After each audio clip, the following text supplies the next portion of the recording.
There we go. Stunning. And we are live. So thank you for coming on the podcast, right? It's an absolute pleasure to have you on here. I'm just going to crack my 11 a.m. open. It's a pleasure to be on here, mate. No problem at all. If you want to let the guys who are listening and watching and stuff know. Oh, I tell you what, actually, before you do that, my cat's just jumped up here, so that we'll introduce the podcast with Callie instead. Hello, Callie.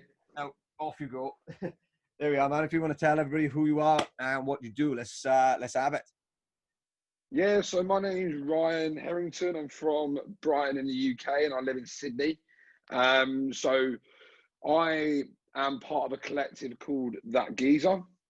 My name is ThatDietGeezer under the collective. We've got myself, my friend Stephen, who's That Mindful Geezer, and my friend Rob, who is That Fitness Geezer. And collectively, we are That Geezer. And essentially what we're doing, we're trying to create a movement of the modern day geezer, really, and create a positive chain in communities. So what we've all had our own stories. We've all sort of grown up in the culture, the geezer culture, where you're sort of totally from the age of sort of 17 and upward, you're drinking, partying, chasing girls and taking drugs, and you don't really understand the impact that it has on both your physical and your mental health, really. And we've all sort of been in a transition where, for me personally, I've lost about 3.5 stone in the last 18 months. Yeah. And it's completely changed my life.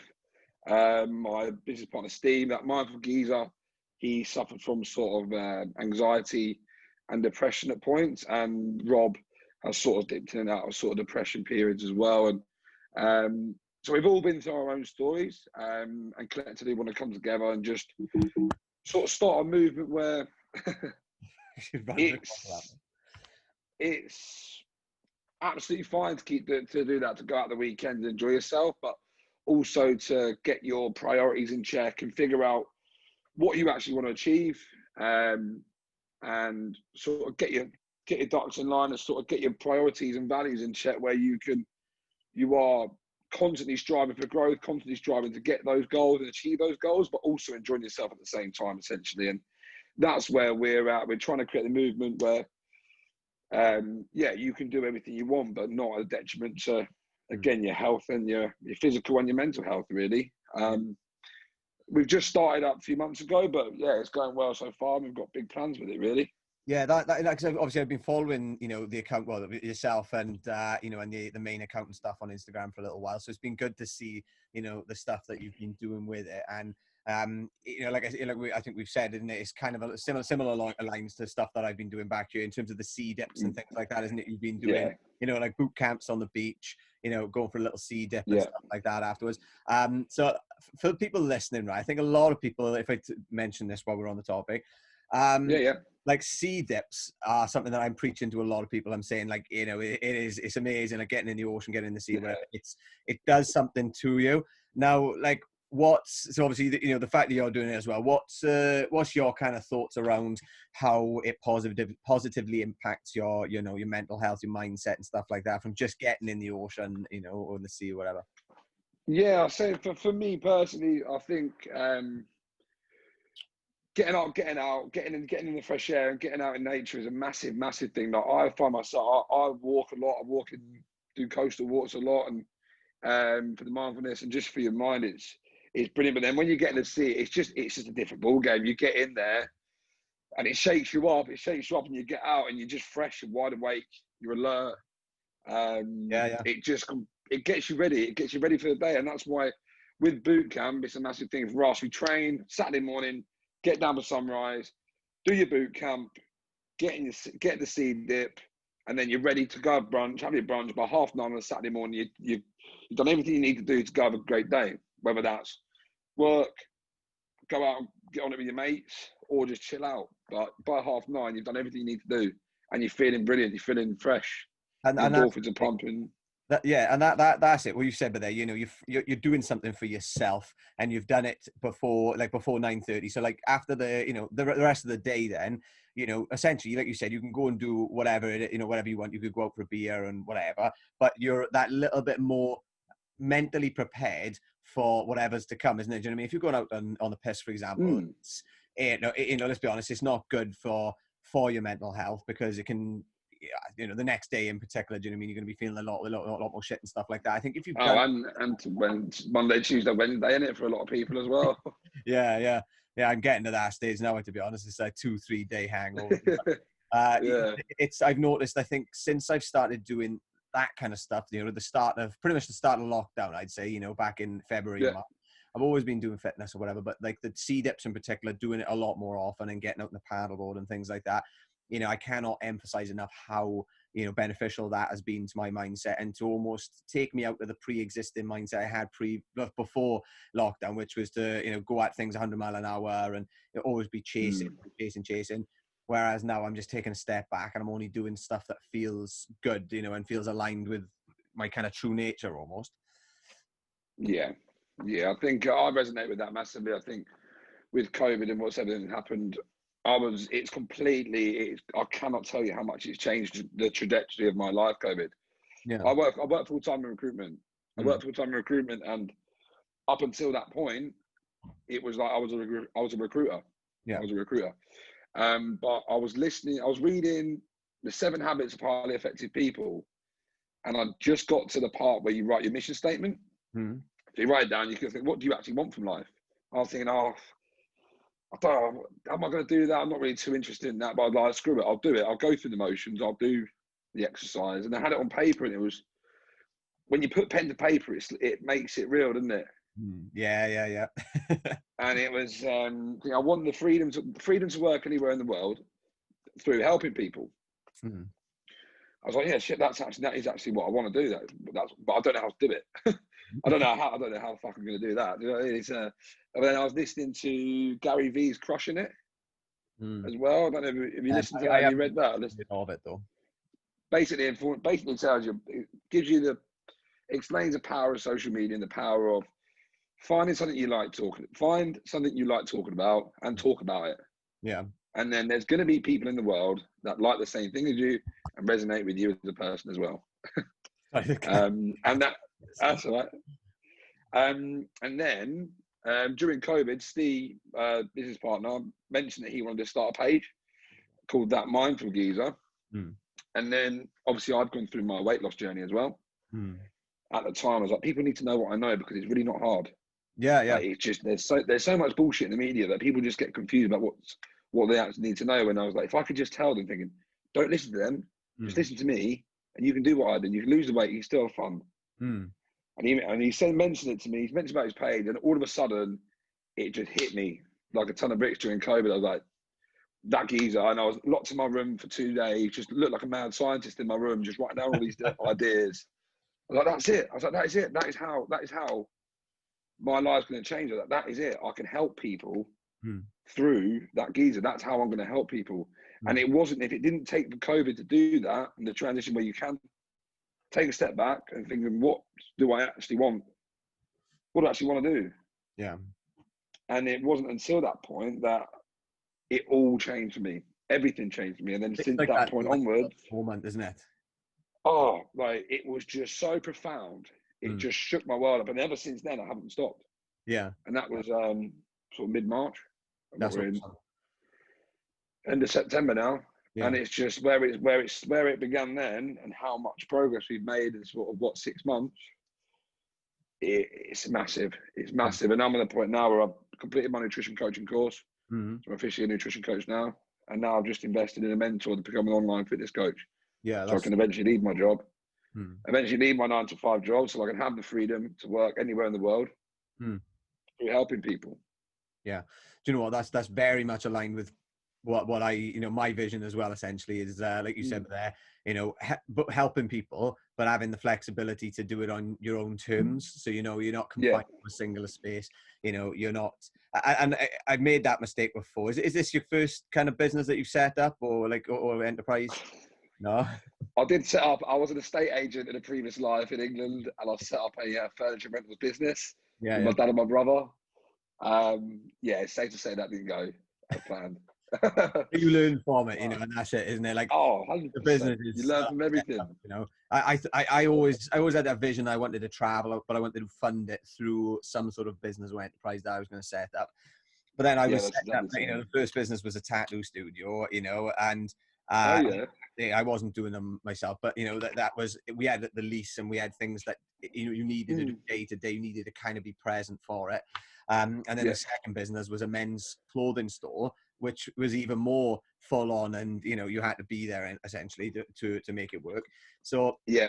you know, my visions were, what I was doing was not aligned with what my vision was, essentially, you know, or it would have taken a Yeah. lot longer to get there. Whereas what the kind of the path that I'm on now and the stuff that I want to do is a little bit more aligned with that. But I think, you know, like once you've had that light bulb moment, you've gone for it, and that's the key thing, is taking action and just doing it. And obviously you're passionate Yeah. about it as well. You've got your kind of why behind it, like you said at the start. Mm. You've all got your own little Yeah. stories. Yeah, and 100%. I think for me personally, obviously, I've been through a transformation of feeling fat, being the big boy, being the fat one. Do you know what I mean? So it's like I've been insecure. I've been in denial about my weight. I've been anxiety about my weight. I've had low self-esteem and low confidence because of how I look. And when I changed when I changed my diet, the ripple effect of that was huge. So I started feeling better, having more energy because I changed the diet. I started putting things, it's a basic human instinct, eating, isn't it? Basic level. Yeah. Start doing that right. Do you know, when you start doing that right, had more energy so I could train in the gym. And when I started training in the gym, I started feeling the physical benefits of training. Through that growth, I started feeling more the mental benefits of it. I think I can actually do this. I can do it. Do you know what I mean? The limiting beliefs I had about myself, thinking I was always going to be the big lad, started changing. I started getting into reading, started getting into self-development. And then as I got into self-development, the snowball effect all started. And I am where I am now from sorting my diet out, for me personally. So changing my diet changed my life, and the ripple effect of that was huge for me. And that's what I want to help other people do. I want to realize that when you start looking after yourself, everything changes. And how long did it Everything take? changes. You know, not for as much for the, you know, for you to lose the weight, but for, you know, the transition between, like you said, you know, feeling self-conscious and you know, low self-esteem and things like that, from when you kind of made the decision to say, right, I'm gonna make a change, I'm gonna lose the weight here. Like, how long did it take for you to almost realize that your self-esteem and confidence and things have kind of gone better, essentially, or gone higher? Yeah, probably. It's difficult to put a pinpoint on it, but probably sort of it. It's really hard to say. I think now probably about nine months to a year when I really started noticing it. Yeah. It's like habits. It's like daily habits, isn't it? You don't realize you turn up every day, but you don't realize the benefits of it until months, years down the line. Yeah, that's And it. it is that daily practice. It's the reflecting back on it. That's, you know, that's the powerful thing. And I think that is more, a lot of people will reflect, I think, but they won't do it consciously. Yeah. They won't do it, you know, won't do it consciously. Whereas, like, I think when you're Yeah. actually physically going, do you know what? You know, a year ago, I wouldn't have gone to said place, or I wouldn't have done this by myself. Like, for example, a big one for a lot of people is going places by themselves. You know, so I think a lot of people will have almost an anxiety about going to a certain place or just anywhere without having somebody with them. And that in itself, I think when people actually go somewhere by themselves, then that becomes like a big thing for them. They might not realize straight away, but then, you know, reflecting back, they might go, oh, do you know what? I'm actually really proud of myself here, because I've just started doing this by myself, and I didn't need, you know, somebody to come with me. And I'd probably say I was like that. You know, I'm a very sociable person. So, like, you know, I do like having people around and stuff like that, but then I can actually go and do things by myself. But the big thing, one of the main, I'd say, pivotal moments for me is, like, when I wanted to get into business years ago. This is before I had the tattoo studio, so I was like 19 at the time, not even 19, I might have been 18. I wanted to get into those kind of social circles with business and learn from other people and stuff. So I went to Yeah.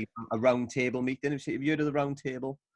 It's like a, No, I haven't, but I'm interested in it. Tell me more. it's like a, well, so I don't know if it's just in the UK or not, but you know, it's a similar to the Mastermind group. Freemasons to a certain extent, but you can apply online, Okay. whatever. And it's kind of a group of like business individuals and whatever. They help each other and they help the community. They do some charity work and things like that. But it's a network of people essentially. And Yeah. I went to that. I only went to one meeting anyway. To be honest, I did feel out of place because they were a lot older. They all had businesses, and you got me turning up in a 3-piece suit, not knowing what the fuck I'm doing. Yeah. I went there by myself, rocked up in a suit. And for me, that was a big thing. Do you know what I mean? 18-year-old guy, kid. Oh yeah, massive. In school and stuff like that. It was a moment where I thought, well, actually, I've just gone and done something on my own here, which is potentially going to, I didn't take it any further, but I thought, you know what, I know now for another point, if I want to do something, I can go and actually do it by myself, and it's not the end of the world. Like, everybody's really accommodating and stuff like that. So Yeah, and I think that I resonate with that. I feel that. I think I've done a lot of sort of boxing classes. It's like going to a boxing gym on your own. It's like you're shitting yourself before you turn up and think, fucking hell. I don't know what it's going to be like. They're going to get there. No one's going to know me. Are they going to try and? Is it going to be aggressive? Like, is it going to be? Is it going to be like they're going to be sound? Are they going to respect me for doing there? Or are they going to think, who's this guy turning up? Like, no, I definitely feel like agree with that. And luckily, that's something I've always been quite good at. Just turning up and think, look, I want to do this. I'm going to just put myself out there. Luckily, but yeah, for some people, it's a massive, massive difficult thing to do, isn't it? Especially even like going to the gym for a lot of people that are like, for me, and like people who I'll help, going to the gym will give them anxiety because they'll think they don't know what they're doing. People in there are watching them, and there's this whole stigma around just turning up to the gym is massive for some people. Yeah. And sometimes having that person next to them and having that person that they can trust to go with them or advise them is what it takes for them to start getting the results, isn't it? Yeah, and also, like, I think this is where the mindset comes closely related to, what you said there, in terms of, it's not just, you're not just coaching them on nutrition, you're coaching them on the mindset that comes with nutrition and dieting, and actually how to, like you said, but there about how to actually build up your self-confidence so that you're able to go to the gym or to go running, which will in turn obviously help with the, with bringing the weight off, which in turn will, like you said, create that ripple effect and build up your confidence. Yeah, 100%. I think one of the books I've read that was a massive thing for me. You probably read it. Is Mindset by Carol Dweck. I haven't actually, no. You haven't read that? It's about so she introduces like the fixed and growth mindset. I think I've got the audio book, but I haven't started it. I've got brilliant. A couple of them. It's a life-changing book, that. And that goes on the argument about a fixed and growth mindset. So like for me, when I was overweight, I think I'm always going to be big. I can't lose weight. I'm always going to be fat. I'm always going to be that guy. I've got these limiting beliefs about myself. And it argues that it's everything's a fabric to grow. So that just because you're not something now doesn't mean you can't be something. And that goes in every single aspect of life. And I think if you're going to, when you first start something, you're going to be shit at it.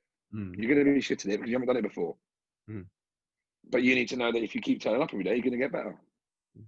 I need to adopt that growth mindset that people can change. You can change. I think with the gym, and it's like, yes, I'm not very slim now, but I'm not in shape now. But if I keep turning up consistently, I will get better. Yeah. And it's not just gym. That's everything.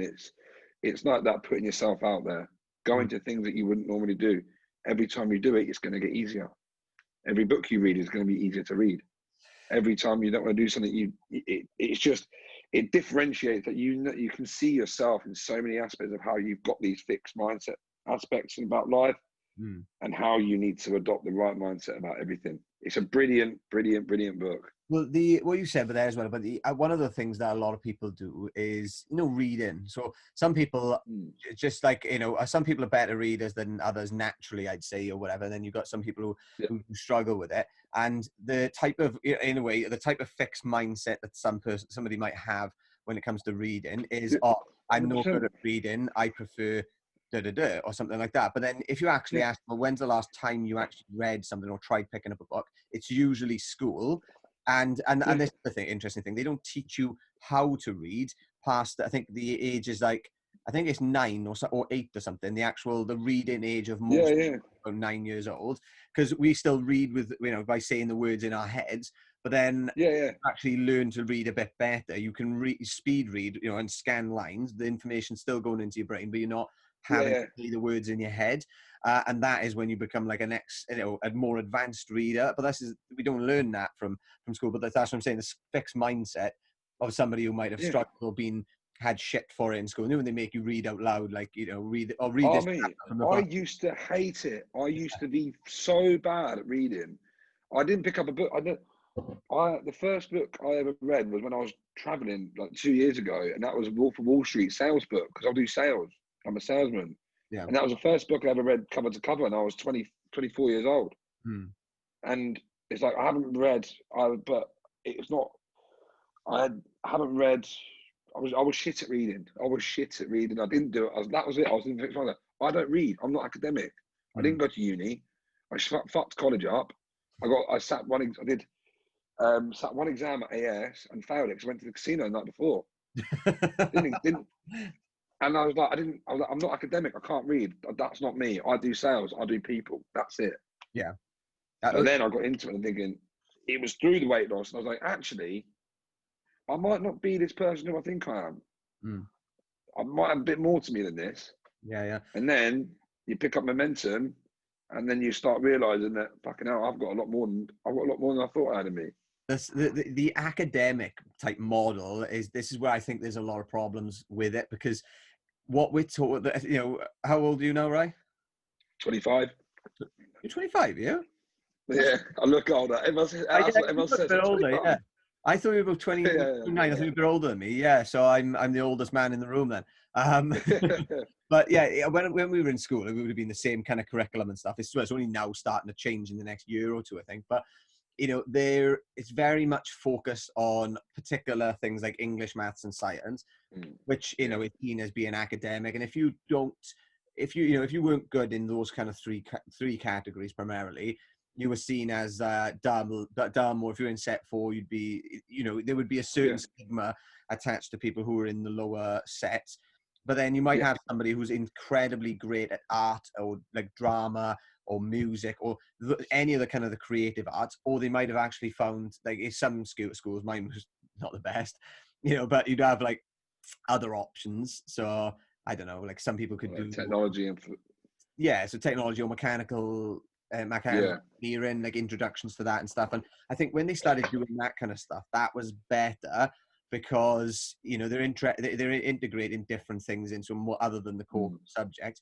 And like you said, but there, right, you had a certain perception about it until you got to a point where you found something that really interested you, and all of a sudden you realized, actually, do you know what? Fuck, I've got a lot here. And same with me. I'd always wait to literally the day before the deadline, and just boom, try and smash it out and do it. And I haven't changed now. I'm exactly the same.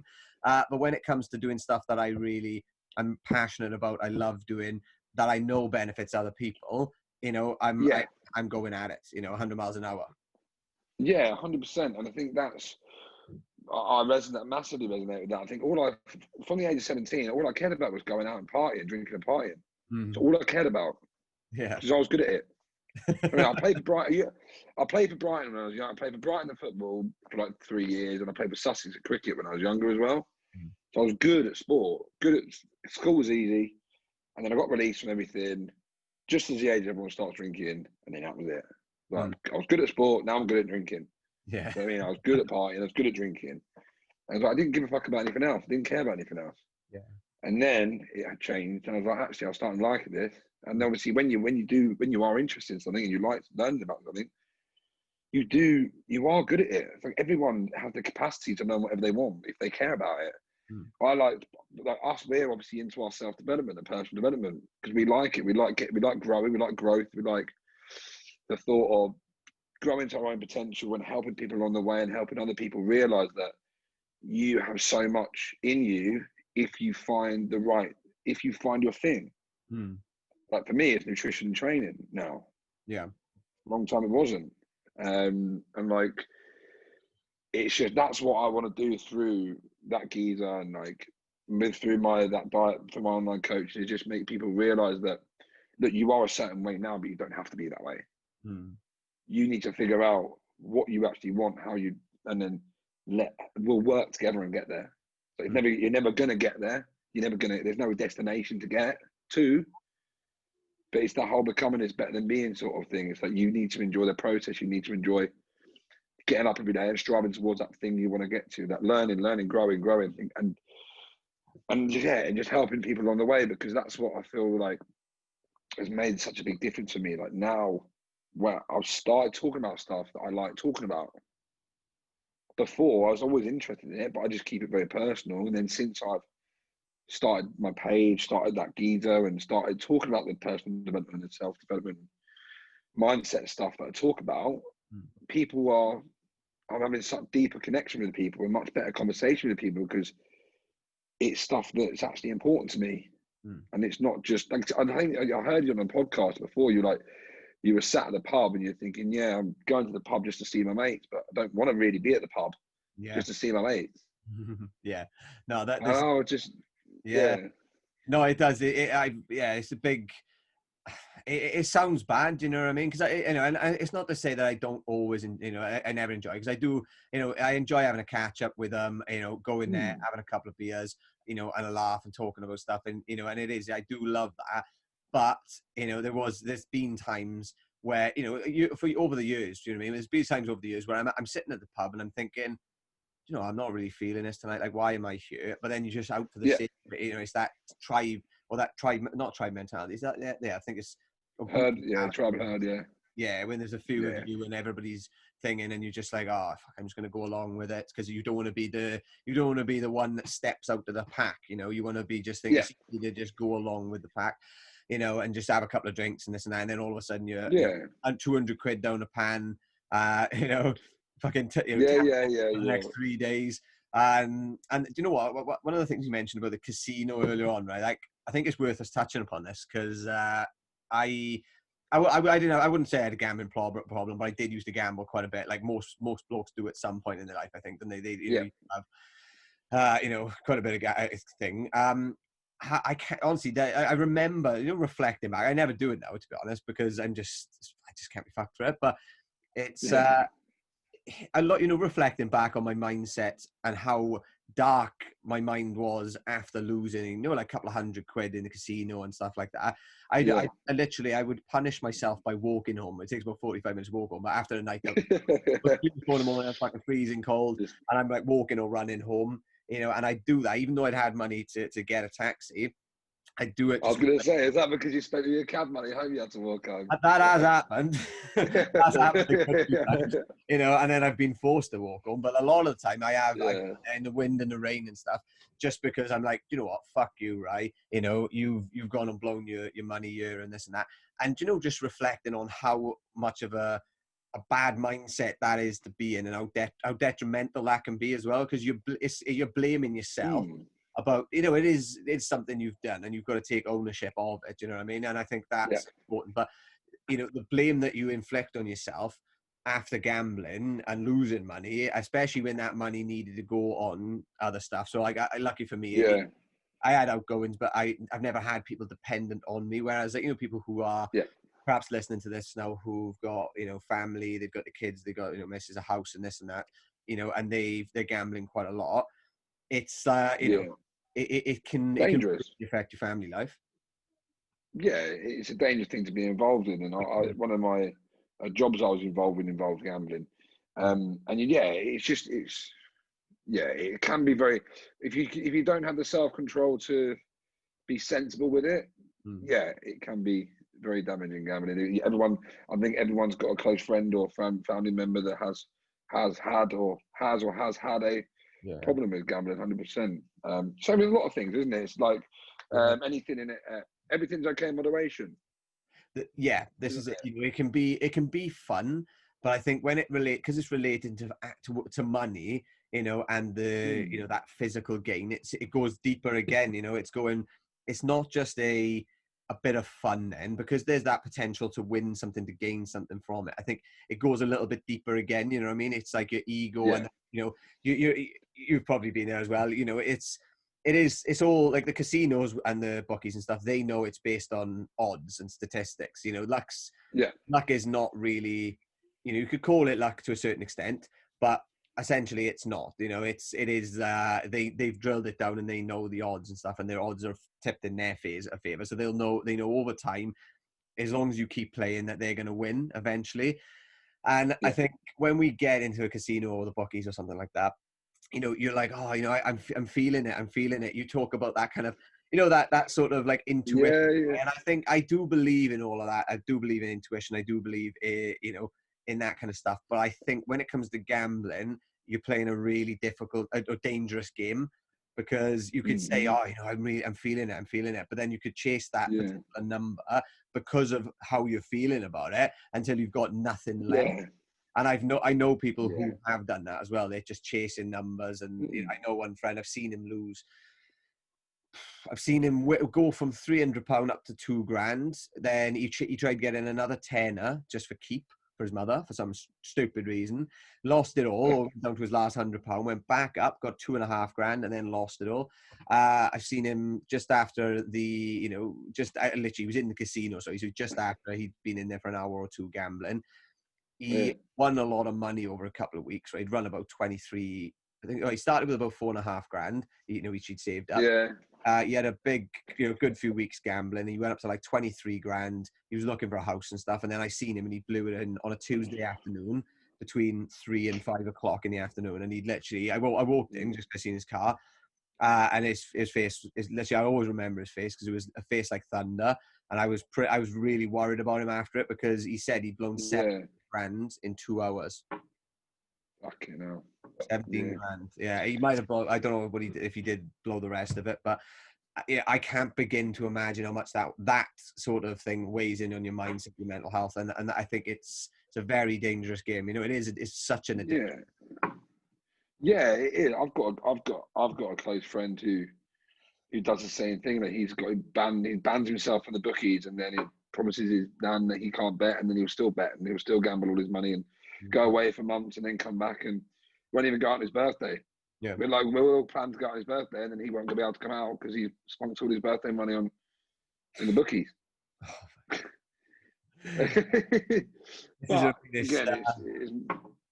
think it's good what they've done in the UK now. I don't know if they've done the same thing over in Oz or whatever, but in the bookies now you can only do £2 a spin. I did see that when I came home last year to England. I was really shocked at that. Everyone was fuming. I was like, "What are you doing? Like, you can't. £2. I know. Like, you can't do anything with £2. You know what? And that I think because the regulations, I think the governing body or something has that kind of regulation. You know, and it's going to shut all the bookies. You know, like before long. A lot have already shut. But yeah, I think it is good because, in all honesty, like I used to pop in every now and again and put like 20 quid in or whatever. And I usually, not in the last couple of years, like I said, I'll do 20 quid and that's it. But you know, there have been times where I'll go 20. All of a sudden it's 100 quid. Fuck. But £2 limit. Like I went in, I put 20 quid in. And I was like, what the fuck's going on? I was like, oh, sorry. I was like, it's only letting me do 2 things. They were like, oh yeah, there's a new law coming in. And I was like, oh. And I just gambled away that 20 quid. And I was like, you know what? That was not exciting in the slightest. I was like, I'm never doing this.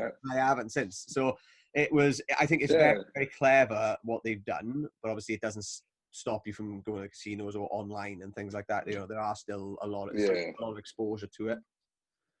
Yeah, I think that we just did hit them on the head. That the excitement of only winning maximum 70 quid, isn't it? 70 quid doesn't really do it for a lot of people now, does it? What's that now for the other Jack? Oh yeah, no, it's not. If you hit a £2 number, 70 quid. That's the most you can do, isn't it? That's max bet. It doesn't really. That's not enough. Doesn't really do it for most people, does it?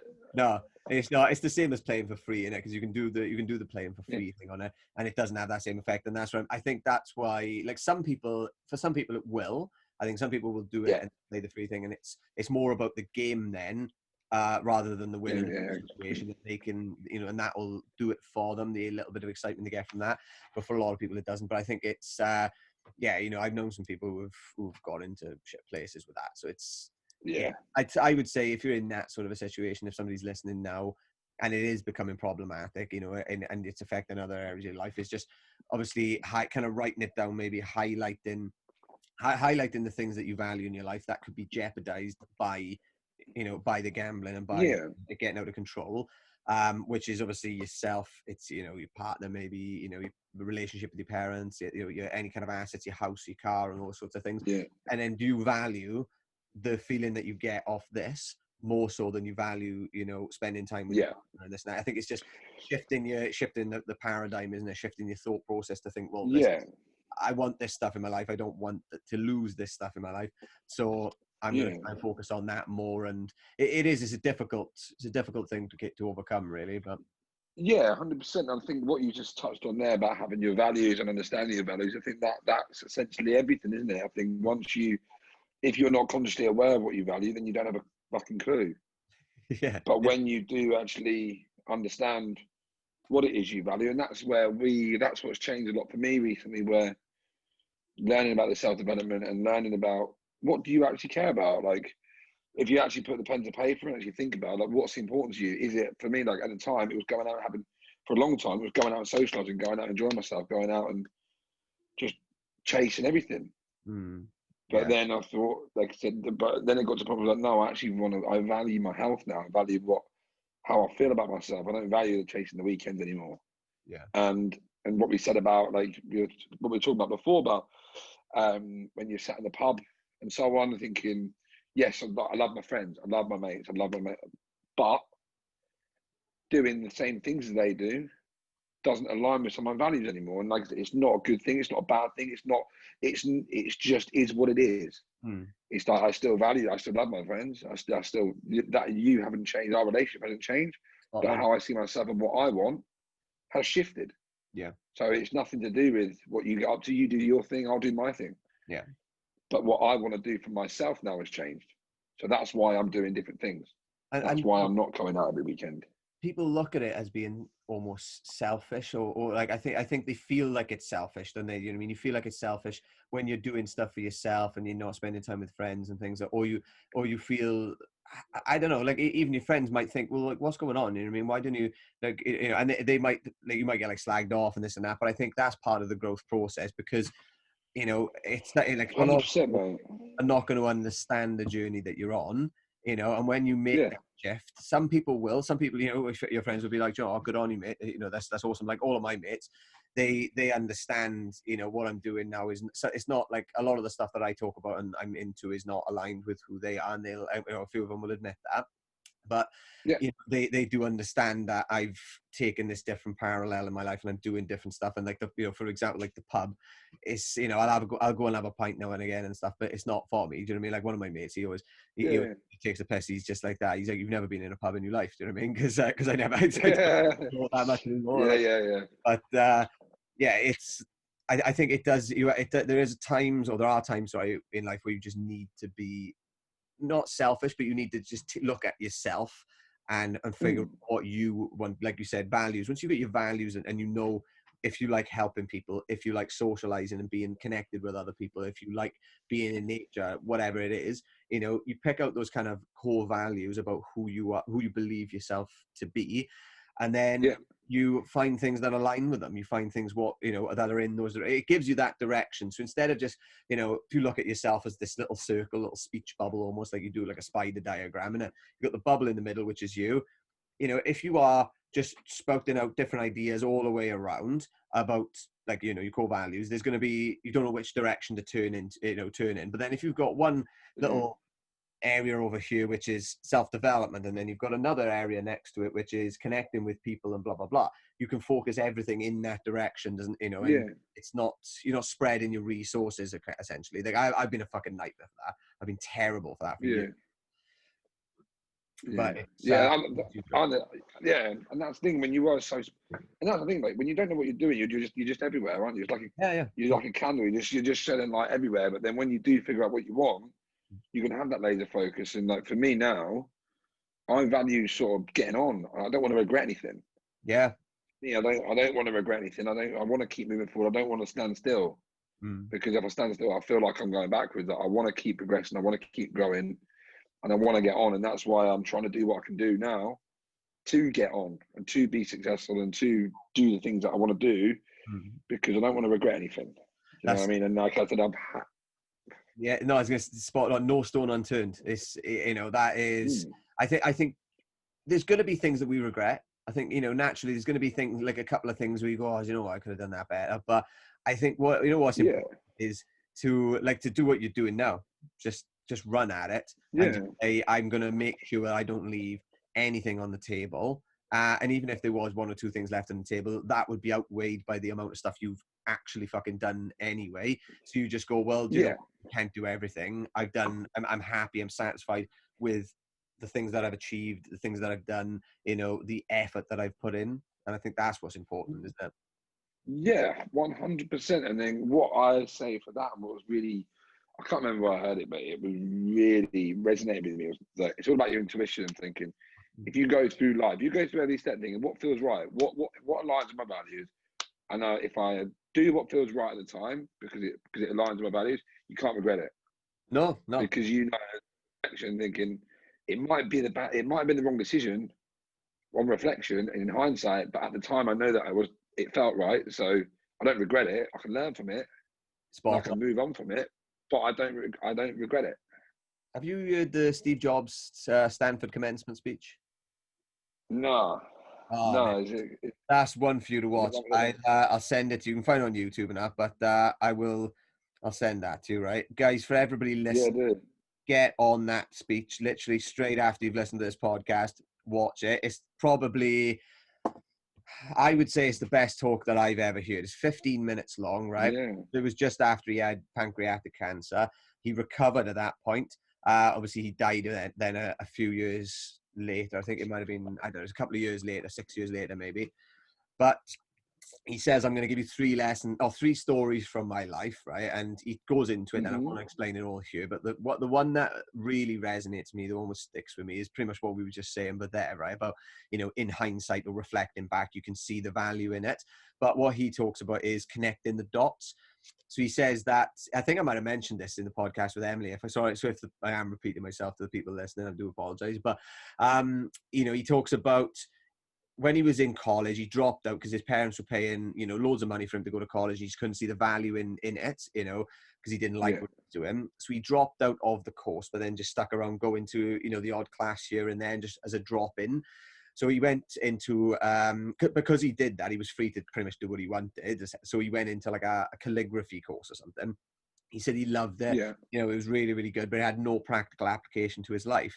But he said, but it made a lot of sense 10 years later when they were designing the Macintosh, the first version of Mac.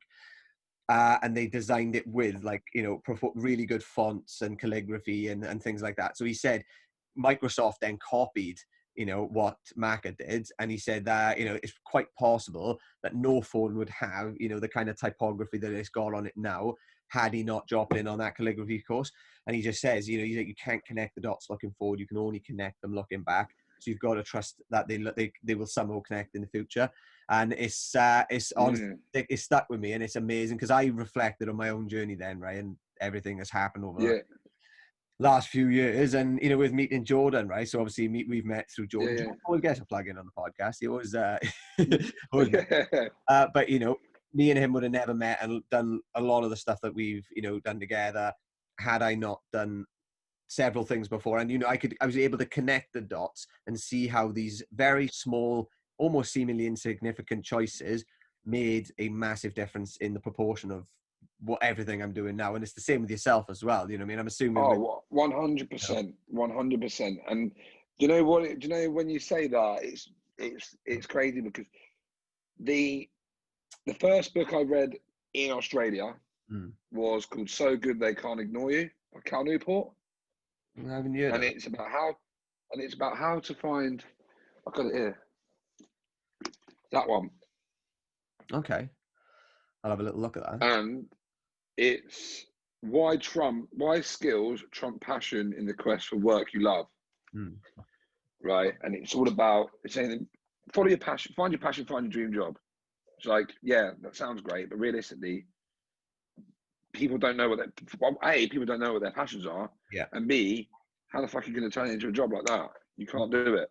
Mm. So it reverse engineers it, looks at all these people from all different walks of life, these sort of scientists, presenters, or authors, artists, musicians, all these people who love their job. Mm. And okay, you love your job. How did you get there? Reverse engineer it, which seems like a good idea. Yeah. And yeah, now you think about it, I think that's actually quite a good idea, isn't it? Oh, it does. Yeah, it is. Um, It's head, isn't it? Yeah. And a lot of it was thinking, so basically what I took from it was, okay, find a job that you're good at, that you don't mind going to, like you're relatively good at. Everyone's got these different skills. For me, it was sales, like recruitment for me.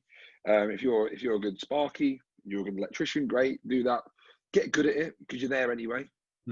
You're there 8 hours a day, so you might as well get good at it while you're there. I love and that. then while you are, yeah. No, I do. I love that. Yeah, so many people are getting by. You might as well, like, it's such a good point, that is. Yeah, and we're like, while you're doing this, over time, try new things, explore your passions, figure out what you like doing, because over time, you do naturally find out things that you are interested in. And for me, it was nutrition. I was reading about it, I was looking at it, I was talking about it in the office all the time. And one of the chapters is small wins equal big results. And another point, what I took, again, people read everything differently, people interpret everything differently, don't they? But what I took from that is thinking, if you like doing something, if you actually are interested, upskill in it. Not with the thought that it's going to lead to a career, but lead to a career thinking it bolsters your skill set. You learn more about the things that you like learning about. So it's win-win either way. Yeah. Yeah. And so I was like, okay, yeah, that's fair. And I was like, I like nutrition. Why don't I do a nutrition course? I was like, I don't want to be a nutritionist, but I am sat in the office listening to these conversations about people talking about Herbalife, detox, all these things in the office, and I'm sitting there thinking, you lot don't have a clue what you're talking about. Yeah. But I have just as much credibility as you because I've read an article, you've read an article. So who's to say who's right? Yeah. I know I'm right. I know I was right because I was losing weight and I was on the journey. Yeah. And these people are fluctuating and so I was like, I'm going to do a course anyway, just because I want to do it. And then by doing that, if I hadn't had that mindset, I wouldn't be where I am now. I wouldn't be that diet geezer. Yeah. And now on reflection, like that job about finding your dream job and finding your passion. Yeah. Like, I've found it now because I know who I am. I know what I want to do. And I know that since I read that book, my mentality was, okay, I like learning about this. I'm going to read it because I want to bolster my skill set. All the personal development stuff, the mindset books, I bought 35 books on audiobook now in the last year. Like, I just smash audiobooks. Like I start with why all these things I've listened to now. Start with every single one. Yeah, and like all these things, haven't read them because I'm thinking, okay, I'm going to use that to build a business. I'm interested in it. Yeah. And like as I progress forward, and when I'm talking to you and talking like things come to me, like not that I'm consciously read anything. I think that's really important to me. But things like you said, connecting the dots for you to reflect back and think, oh, that's from that book. That's why I think like that because I've read that then, and that resonates with me. That's why I'm making the decisions I make now. So when you say that about connecting the dots backwards, it's massive for me. That you will love the Steve Jobs talk, right? You message after it now and you go, fuck, that was the best talk I've ever seen. Like, it is, because like you said, but there it makes you think about everything that's happened in your life up to date. And also the other stories he talks about as well. Like I said, it's 50 minutes long, but it's amazing because it does really make you think about life in a completely different way. And one of the things I was going to say as well is, like you said about, so obviously finding a passion is difficult. It is, it's a lot easier said than done to find your passions. But what I always advocate for people is find your interests. So, your interests are almost the spark that leads to the fire, which is it's the spark that leads to the, little bit of ember that starts burning or whatever, which is your passion, which grows into a little bit of a smaller fire, which turns into an inferno then when it becomes your purpose, And I think people look for purpose and sometimes they find it a lot easier than some people. But you know, Mm. a lot of people won't actually go and find their purpose. They're happy kind of getting by, which is fine. You know what I mean? I think that's great. You know, Yeah, great. yeah, It all, but if you are somebody who wants to develop and you're not kind of completely content, or you're not satisfied with you know how you are as it is, and you want to keep pushing and stuff, then I think for the people who have got that kind of a mindset, then yeah, I think that's probably the best way to look at it is, right, you know, if you want to make a change in some way in your life, you know, look for those little interests, you know, those things that, you know, even if it's like you said, there's no way that you could turn it in, or you know, a way at the time you think you could turn it into yeah, some form of income. It's just surfing as an example. Like yeah, I obviously there are ways to turn surfing into an income, but not for somebody who's just starting out. Do you know what I mean? I was like, it is what it is. I'm just gonna yeah, give it a go and try it and blah blah blah.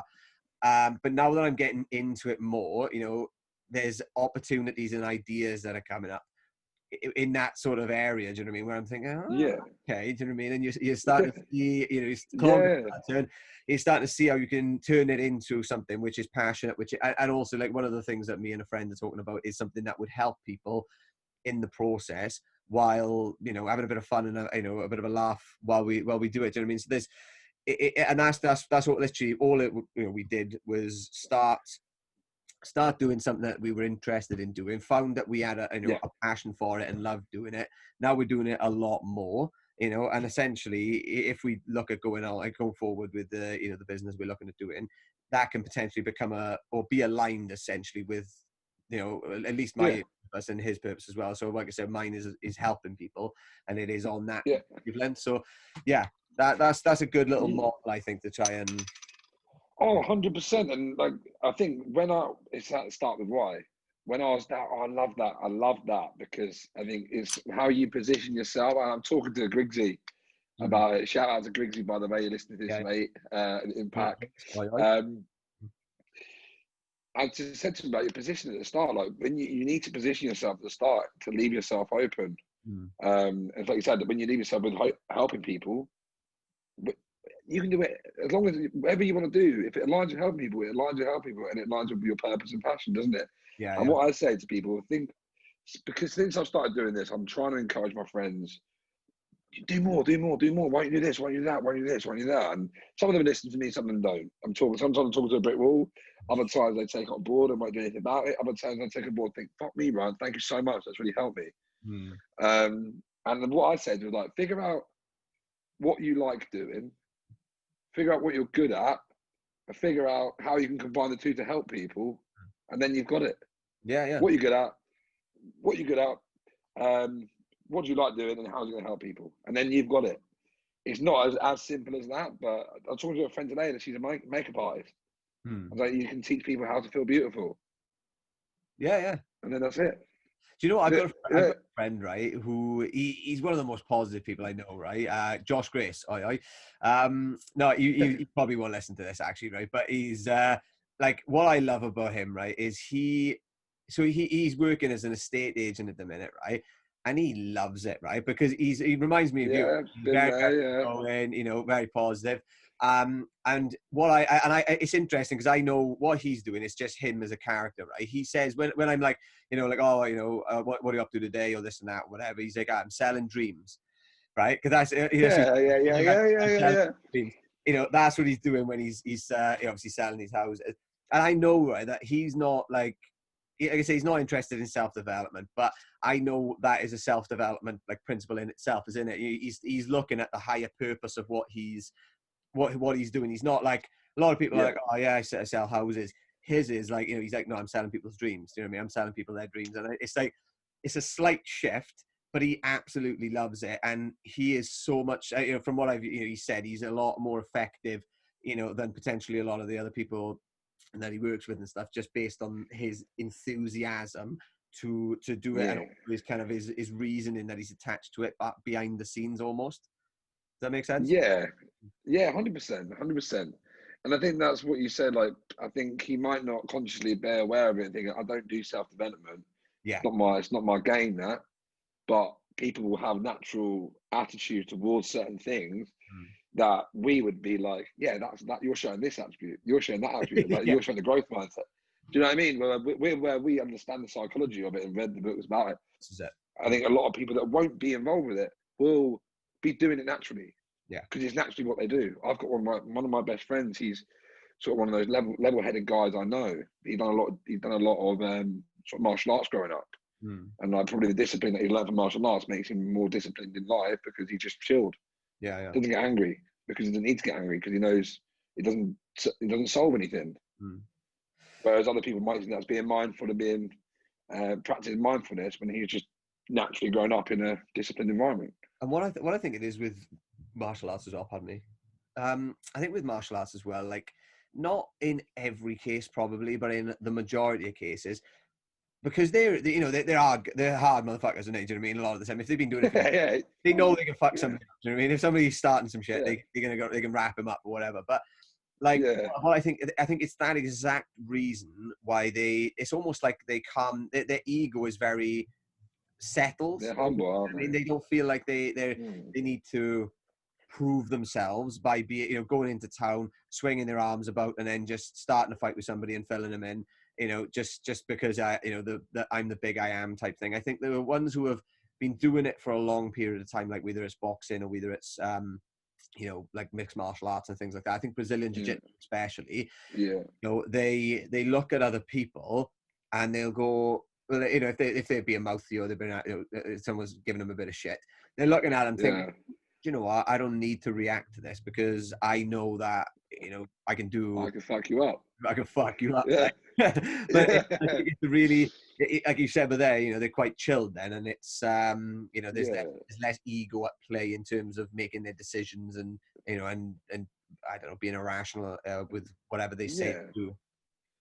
And they say, and they're just humble, aren't they? I think with the word humble, I think when you go into the boxing, when you go into boxing and get knocked flat on your ass, it takes you down a notch or two. They don't realise you're not the big man you thought you were. And but then everyone gets knocked on their ass. And it's just a case of no one is the big man in their level playing field, and you go through. You just got to get back up. Yeah. And if you get back up, then you got the respect of everyone else.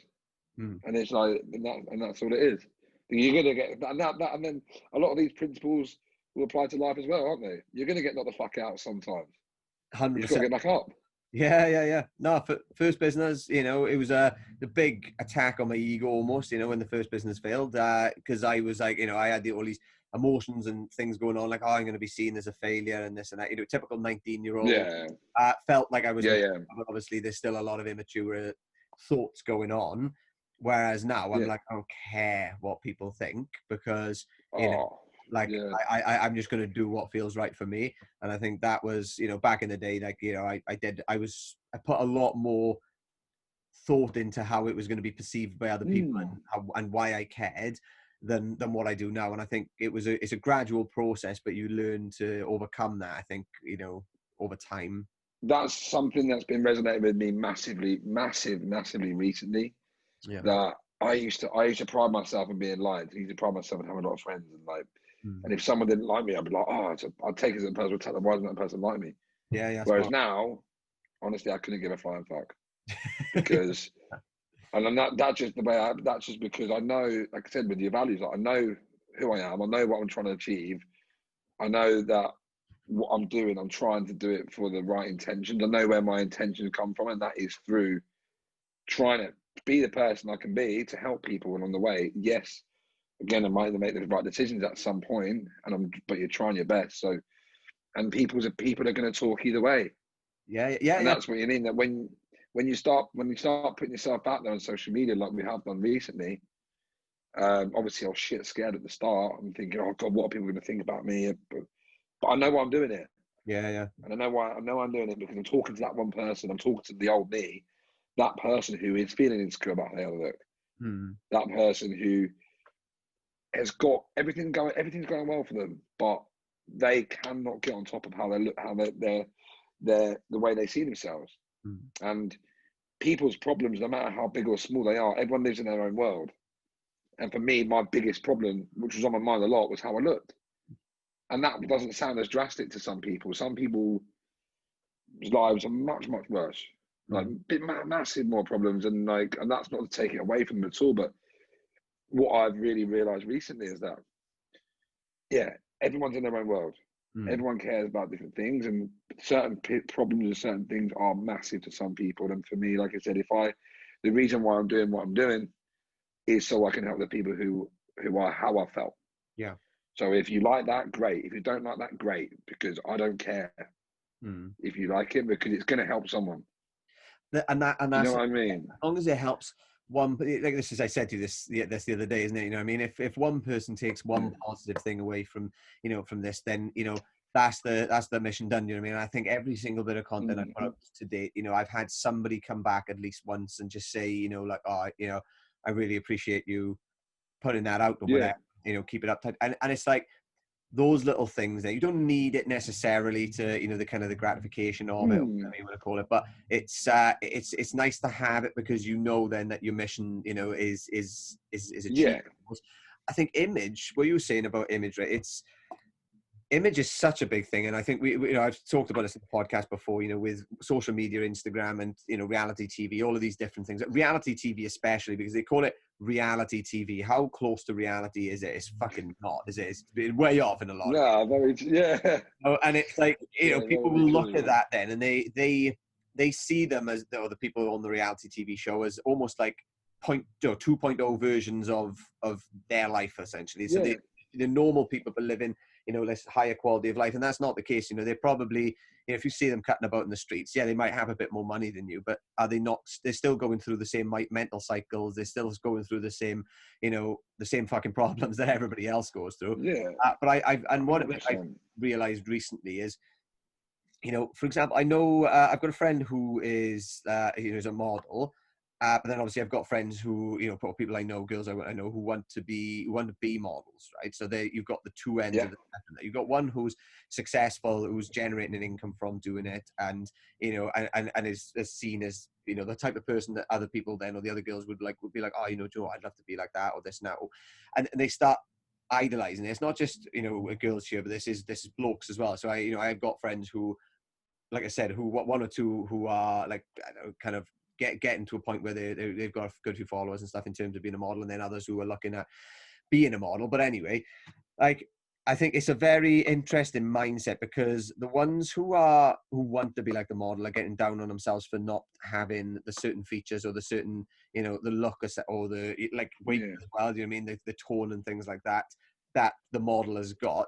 But then if you speak to the model, like I said, I spoke to my friend, they are incredibly unhappy, very unhappy, because their life, and also how they earn their income, is subjective, or is directly related to how they look. And also, like, if people are not seeing them as being beautiful, as being slim and this and that and stuff, if they're getting less engagement on their posts, if they're getting less, I don't know, bookings and things like that, weight on their mindset, because they're so focused on how they look. And I think it's a very, very, it can be dangerous, I would say, to be honest, if it's in that mindset. And you've got the two ends of it. So you've got the people trying to be that, and then you've got the people who are that, thinking, and getting into a bit of a rut because of it. And I think self-love is a word that I know it's not only just come across, but I've only just really looked into it, is from the Good Vibes, Good Life book by Vex King. Have you read that? I heard of it. I haven't read it. I've heard of it. Brilliant, easy read, really, really good. He breaks it down. But self-love is something he talks about, and it's essentially, being happy with yourself, for what you are, while striving for better, which is, that's kind of what I've always tried to do, for the last couple of years.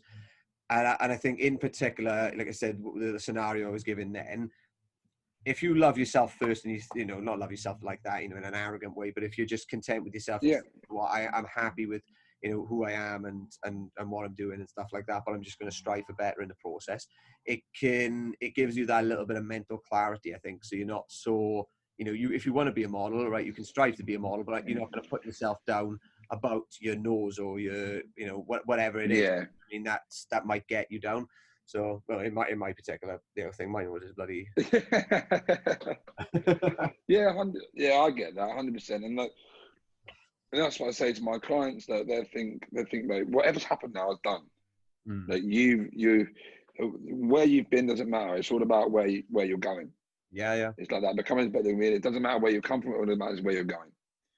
And you can reflect and look back and think I wasn't happy with that person, or you can just move forward and think that I'm going to be this person now. Hmm. And it's like from Atomic Habits. That's a brilliant book. And it's like every decision you make, you're a vote towards that person who you want to be.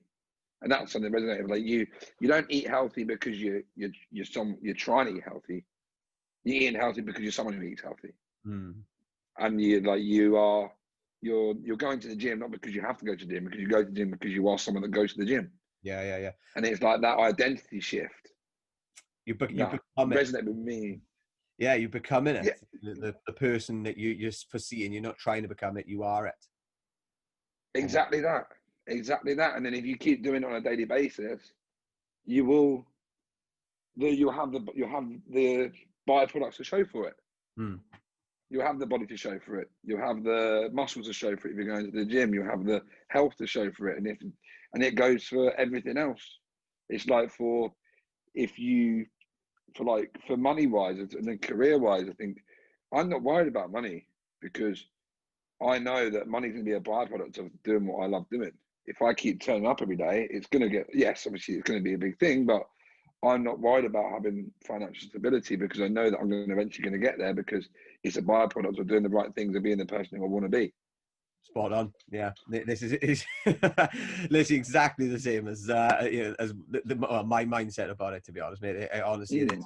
I always thought, and I'm guessing you're exactly the same. Is you're focusing on the money and what comes with the money, so the fancy cars and all that kind of shit, but not really thinking about okay, I'll set up a business to get there, but not really thinking about what the business is. And I think, like you said there, once you've identified your values and you've broken it down and gone, this is the kind of stuff that I want to be doing because it aligns with my values. You're financial success becomes a byproduct then, and it's also there's a word I'm looking for. It's also it's secondary to the purpose of what you're trying to achieve. So that the purpose is your main thing. Yeah. What actually helping people or whatever, aligning yourself with those values and those goals. Once you've done that, then okay, financial income would be nice because you can live off it and stuff. But like you said, it's that is putting that first rather than focusing on the money. It's focus on why you're doing what you're doing, and that's what he talks about in Start With Why, isn't it? So yeah. Very important book. Yeah. I really enjoyed it. It happens. Yeah, it is. I think, and that's the way I see it. I think people are different, and it's one of those things, and that's why I love the self-development process and all the stuff that we do. Really, I think you only got to resonate with one sentence out of a book for it to be worth it, haven't you? And everyone interprets so many things different and gives it value to their life. It's like you said about self-love, and like these things that you learn, and you'll get told things, but until you can give it meaning to yourself, that's when the penny drops. Yeah. It's like when you go through school and your parents, you're getting told. You're not learning because you want to learn.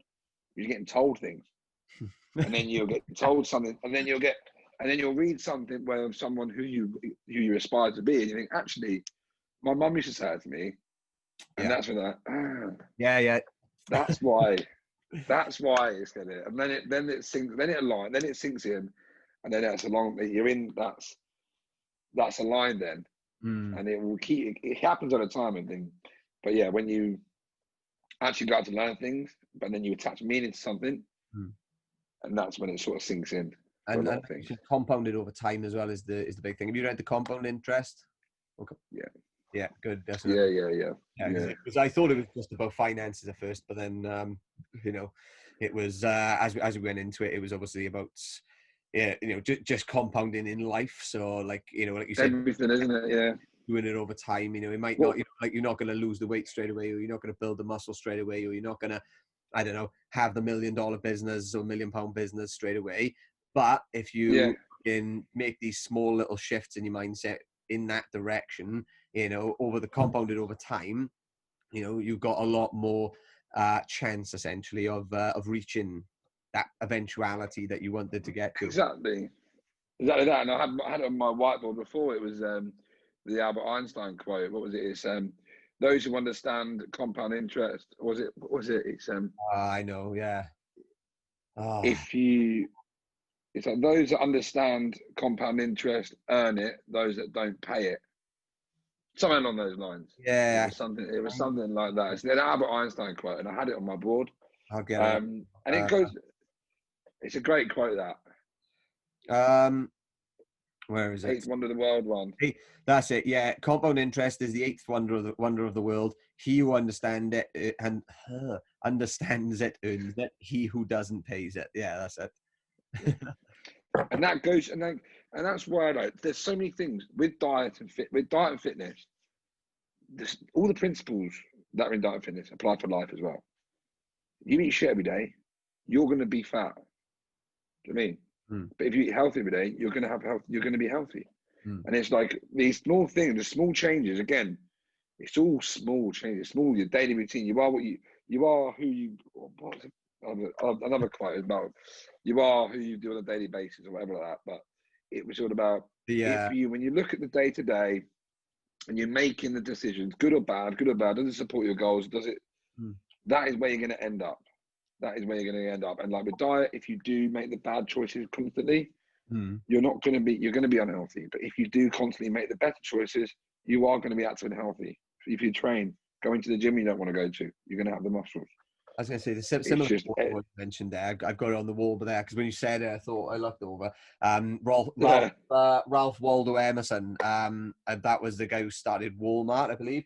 A man is what he thinks about all day long. So it's exactly, it's pretty much what you're saying there, isn't it? Do you know what I mean? It's what, thoughts become things. The more you focus on a specific idea of who or what you are, and you hold that true for a certain amount of time, over time, you will essentially, even subconsciously, you'll subconsciously move yourself into that direction of what you believe yourself to be. So if something that's negative and not good, you're going to be potentially attracting these unfavorable things more and more and more. Whereas if you do it in the other direction, yeah. And there was one quote. It was like, change the way you see the world you see changes. And that was so. It's like if you're walking around thinking this is shit. Oh, I'm having really bad luck. The world's grey. You're going to see a shit unlucky grey world. But if you on the flip side, you think, oh, the world's amazing. There's so much love in the world. I'm so grateful for everything. Everyone's happy. The world you see is going to be brilliant. Yeah, 100%. And that is the power of thought, the power of the self-talk. And it goes again for me as a coach. You're telling yourself you can't do it. You're not going to do it. But if you're telling yourself, I'm going to fucking get that body. I'm going to be that person. I'm going to get the body I want. I'm doing this. I'm this person. I'm this person. It's that affirmation, isn't it? And law of attraction, that sort of thing. It's exactly, And it is so real. It is so real. It's not the hoo-ha stuff that some people make it out. It is real. And I think if you do get up every day and thinking, I'm going to be the person I want to be, you're not going to be there today. You're not going to be there tomorrow, the week or month, but you're going to get there eventually. 100%. Obviously, I don't know if you've seen the 50 miler I did a few weeks ago. The whole reason behind doing that fucking stupid run, right, was because I'd been making it out to be something a lot bigger than it. Actually, no, I take that back. It was something fucking big. It was hard. But I'd been making it out to be this bigger thing in my head and I knew full well, obviously, from doing the 35. Once I'd done the 35, I was like, fuck, actually, sorry, I started before. I did the marathon, and I by that point, I'd only done 15 miles before. And so it was over 11 miles more. When I did the marathon then, I just jumped in and done it. I thought, well, actually, I didn't even train stupid amounts for this. My diet wasn't the best and whatever. My mind was, on the fence when I was going into it.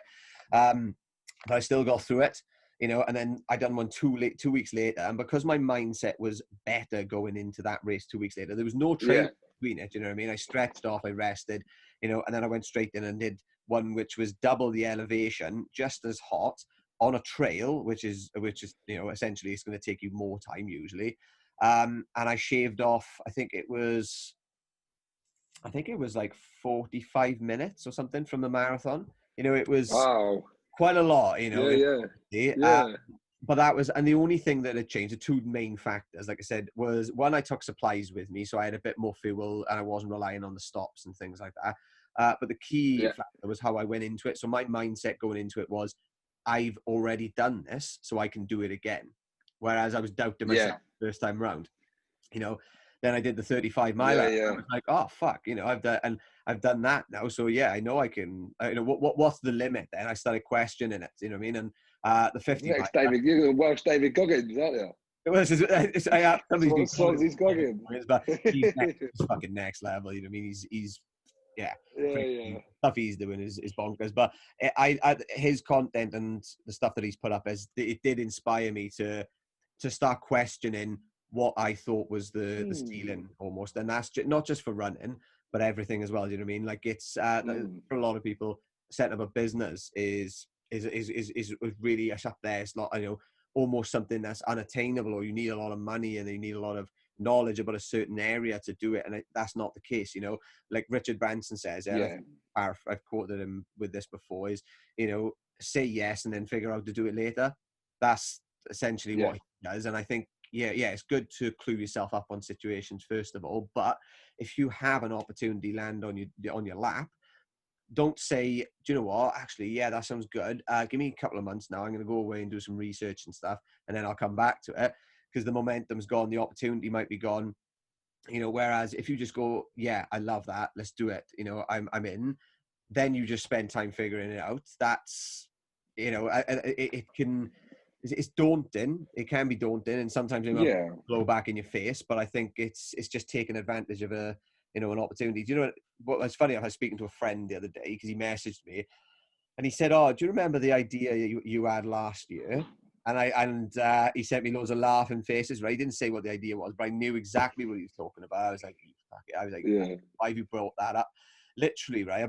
It was about a year ago, I'd say, right? So last summer, give or take, I was walking to and from the university where I was working, and I'd be walking on the main road in Swansea, right? So there was, I guess, Mumbles Road, there's 2 lanes, there's a lot of cars going up and down, so it's quite polluted, right? And I also found that when I was running as well, I'd be running and you'd be, you just get the fumes, in your chest. I was like, fuck's sake. And I thought, you know what, it'd be good if they had fashionable face masks, right? Yeah. So, right. And I was looking into it. I messaged a guy I know who's got a company that does it and stuff. We had a little bit of a conversation, and I never took it forward. And he messaged me and he said, he's like, "You remember that idea you had?" And I went, "Mate, don't." He's like, I said, I know, I've thought about it recently. Can you, if I'd have done it and I'd have gone for it, they would have obviously been used for something else at the minute. And I was like, oh my God, because, you can just imagine great opportunity which slipped. But I thought about it last night. I was like, do you know what? I was like, why don't I feel that bad about it? I do feel a little bit thing, but I thought, you know what? I don't like the face covering thing at the minute. I know it's essential for, for the reasons in terms of transmission and stuff.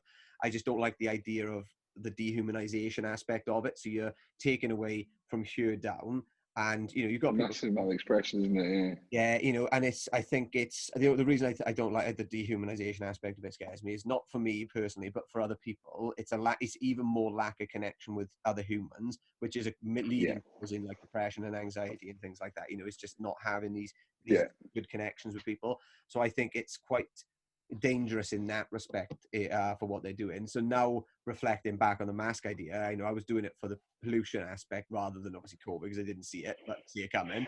But I wouldn't have probably liked even though the money would have been great, I wouldn't have probably liked it for the fact that they would have been used for a different purpose other than what I'd intended. That's just me to make peace with the fact that I didn't fucking do it and lost a lot of money. Yeah, I feel that. It is what it is, And that's it. I think, and that's what you said. Like, what's the saying? It's there's no such thing as failure, only feedback, isn't there? Thinking you could royally fuck it up. Yeah. Thinking you could do it, and it could be an absolute nightmare, but it's okay because you learn from it. I took the opportunity for what it was. Like I was meant to. It didn't work out.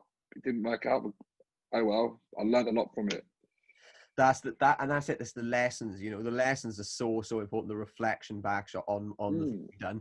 A lot of people won't do it. Not a lot of people, sorry, but some people I know won't do it. They'll just put it down to a bad situation, but not try and see what can be done to go forward. They'll take some lessons subconsciously, but whenever I fuck something up, I'm there consciously figuring out, what can I learn from this? What can I do to make things better?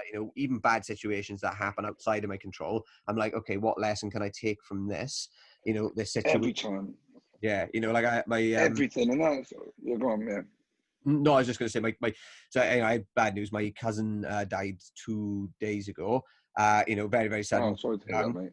No, Yeah, no, you know, it's, and that's what I had to kind of figure out what, you know, what I can take from that mentally. Do you know what I mean? So yeah, obviously, yeah, yeah, yeah, what can I do going forward now, which, I don't know, connects me with my family more, which makes me a better yeah, person, you know, which makes me live life to the fullest, whatever it is, you know what I mean? Just figuring out what lessons I can take from that. And I think that's, you know, when I've done that, that's how I've been able to develop the kind of mindset I've had. And it's the same thing with yourself as well, you know what I mean? Questioning stuff and then reflecting on it. yeah. 100%. I think it's like there's going to be like there's always obstacles. Do you know what I mean? There's always things are never going to go away. There's always shit things going to happen to you, and but in every opportunity though, in every single turn of every day, every opportunity, there's opportunity to learn, isn't there? There's opportunity to test yourself, and again, for us to who are on striving to grow, striving to be the best people we can be. It is that constant battle, constant spot opportunity. Think, okay, how do I deal with that? What can I learn from it? What can I learn from it?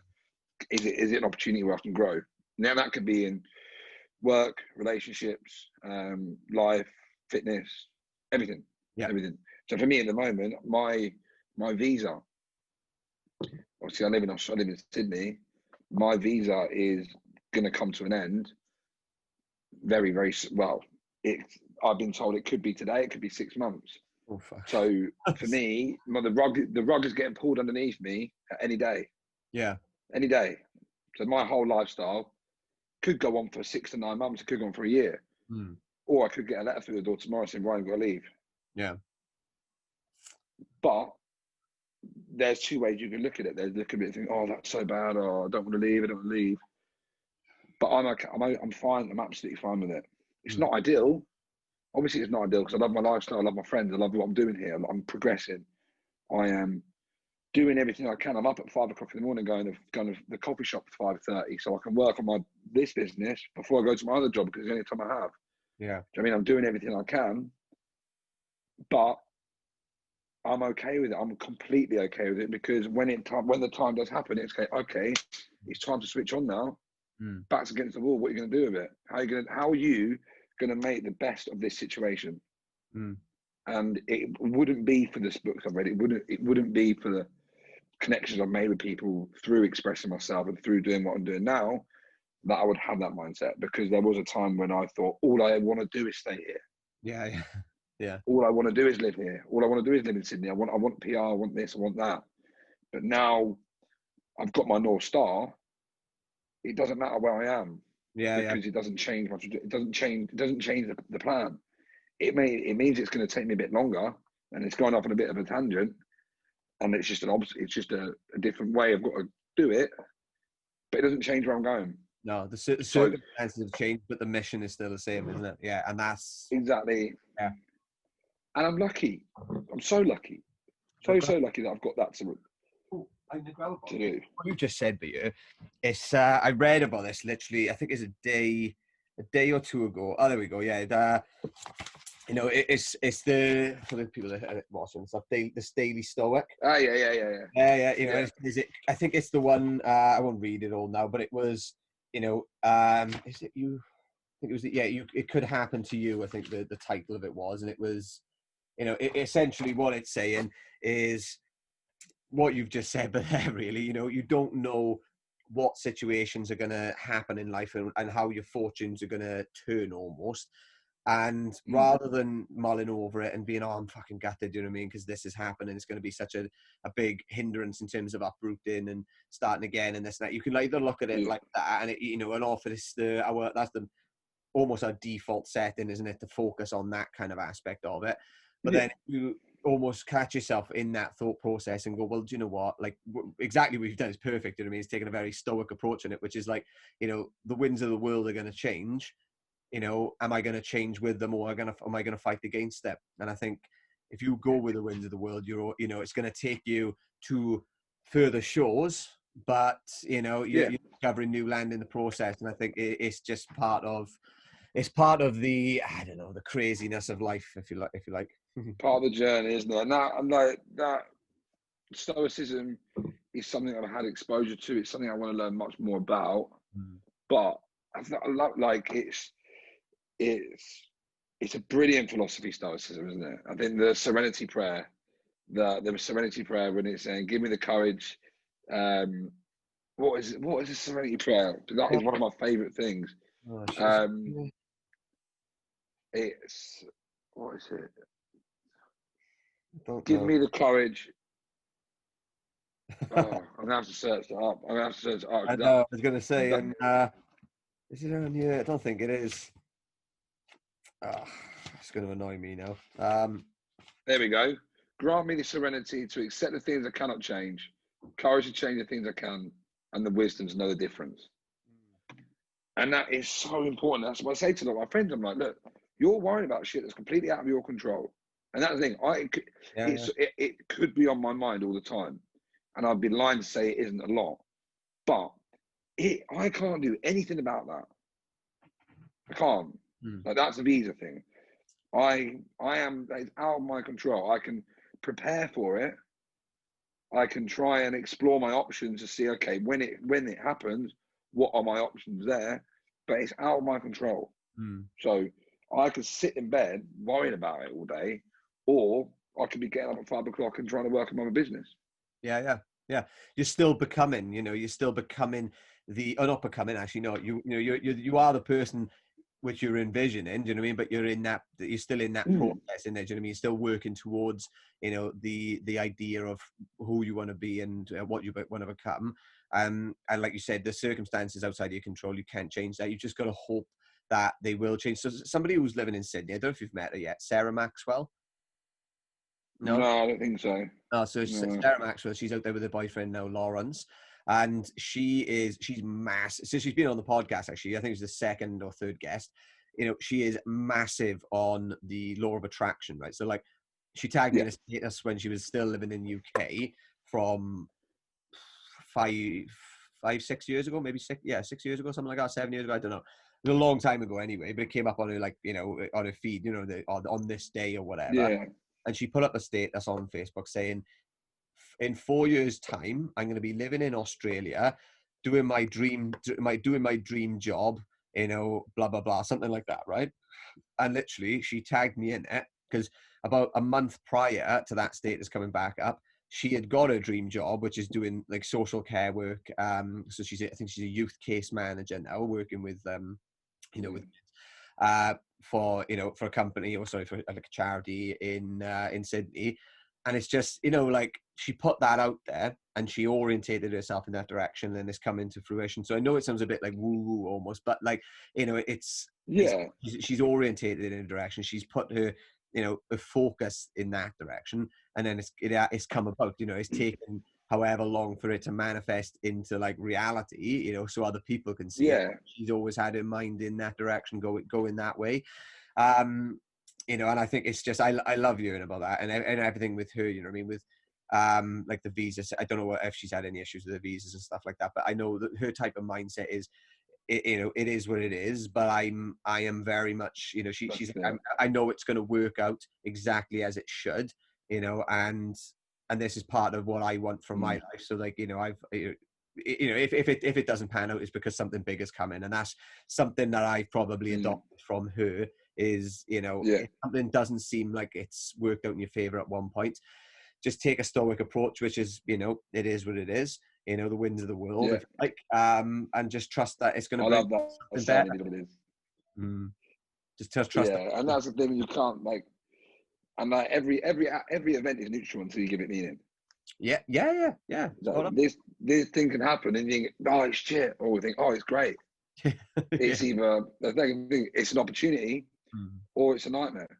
And that is how you perceive the event. And if it doesn't have meaning, it's a neutral event until you decide to give it meaning of what your belief systems and your values and your belief systems and how you see it. But with, like, the law of attraction sort of things, like I said, when I was growing up, like I said, I wasn't spiritual. Like, not spiritual, or wasn't spiritual. Thought it was all bollocks. Do you know what I mean? As a young lad, going out on the piss all the time, going to the pub, watching football, never reading books, nothing. Do you know what I mean? It's not in my world, that. And I just thought, that's hoo-ha shit over there. But obviously, as you get older, and it's true though, isn't it? It is true that's what the mindset of a lot of people is. Well, a lot of that's what I was with. But then obviously, if you read and get into other stuff and sort of understand it a bit more, and it's from Think and Grow Rich, which have you read that, Think and Grow Rich? I listened to it, yeah. Game changer, that. And that's just about like all this stuff. It's not you're sitting there thinking I'm manifesting driving a Lamborghini and you're going to get a Lamborghini. Doesn't work like that. All it means is, mate, if you believe in yourself that you want to get somewhere and you don't give up until you do it, you're going to get it eventually. Whether it takes you 10 days, a week, a year, 10 years, 20 years, 30 years, you're going to get there because you've got your laser focus and you are just working your way to it. One door closes, you open the next. That doesn't open, you open the next, and that's it. And it's just that relentless battle to get where you want to get to, no matter how many times you fail, no matter what comes across. If you keep working towards it, you are going to get there. Yeah. And that's what I'd say. It's not the woo-woo stuff. It's just grit and determination. You can figure out what you want and just get stuck in. And you know what? There's while you're on the topic of that, right? James, fuck's his name? James Smith, who's out in Sydney. Yeah. Right? So he done a video the other day. I don't think I always mention it on the podcast, on this podcast, but he done a video called "Regression to the Mean," and he was talking about I saw that. Yeah, to summarize it, it's for the people listening, it's essentially just, you're taking darts at a dartboard when you're in a pub with your mates or whatever, and it's like, if you miss and you hit the board, you might go, people laugh, or you go, and you just brush it off. But he was like, statistically, then when you throw another dart, you've got more chance of actually hitting a number or something higher. Whereas if you hit the fucking bullseye, the chance of you with the next dart then hitting something better is very, very low. Chances are you're going to get something which is not as good. And, and it's essentially symbolic of life, isn't it? Because you've got, these moments where, you're hitting up here and everything's going great. And then you're going to have moments which are down here. And then it's going to fluctuate back and forth, back and forth, and back and forth. And it's, again, it comes back to a stoic mentality where you just know that, things could be great one minute, but they could be shit the next, and you're just going to sit somewhere in the middle. Actually, the story which is quite relevant to that is that, have you heard the story of the Taoist story of the farmer? No, but I want to hear it. Come on, far away. So I might do it not just this year, but essentially, right, is it's like a parable or whatever you want to call it, like a story. But it says there was a farmer who I don't know. One day he went out and his horse had died. So his horse had died, and his neighbors came around and they were like, oh, such bad luck. It's a tragedy. And he said maybe. And then on the next, I have heard this. I have heard this. Carry on. I can't remember it from that, but carry on. And then the next day, then a load of wild horses turned up on his farm, and they were like, oh my God, such great luck. And he said maybe. And then the military came round and they were, his son broke his leg, and, they were like, oh, such a tragedy, blah, blah, blah. But then the military came round looking to recruit him, and they passed his house by because he'd broken his leg, and they said, oh, such great luck. And he said, maybe. And it's like, there's more to it than that, but it's essentially like, that is taking a very stoic or like a Taoist approach in it, which is just, you're not attaching, like, you almost, I suppose, you're not attaching meaning to it. So you're not celebrating this fact because, like you said, what he's saying is the next day it could be gone. Do you know what I mean? Or my fortunes might not be. So instead, you're just kind of straight down the middle and accepting the situation for what it is. It's no better or no worse. And I think it's good to celebrate your wins. I'm not saying that, but like, I think when you have the peaks and troughs, the troughs feel a little bit less scary and a little bit less horrible when you take a very stoic approach on it, which is like, it is what it is. It's going to be good times, it's going to be bad times, and that's it. Yeah, and I think that's I use that a lot. I just say, like, it is what it is.